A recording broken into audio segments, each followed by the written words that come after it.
Hello তো বন্ধুরা, তোমরা সবাই কেমন আছো?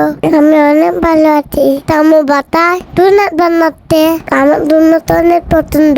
আমি আমার দাদি তাবাই তাবাই তাই তোমরা কি তোমাদের দাদি তাবাই তাবাই তাও? যাই হোক, পাত্র ডোনাট কিভাবে বানাতে তো বলবো তাইয়ে বলে মারতে না পুজো তো তারপরে তেলে বিয়ে নিল এত নিতে নিতে উঠানো হলে ডালটা একটু ঠান্ডা করে নিবে। তারপরে এখানে দিয়াম আর বানিয়ে নাড়তে 3 মিনিটের মধ্যে দিয়ে দিয়ে উঠিয়ে নিতে। তারপরে তৈরি হয়ে গেল আমাদের মজাদার ডোনাট। এটা তো আমার তো অনেক পছন্দ খাবার। তোমরা দিতে পছন্দ তত বন্ধুরা পছন্দ থাকলে কমেন্ট জানাও।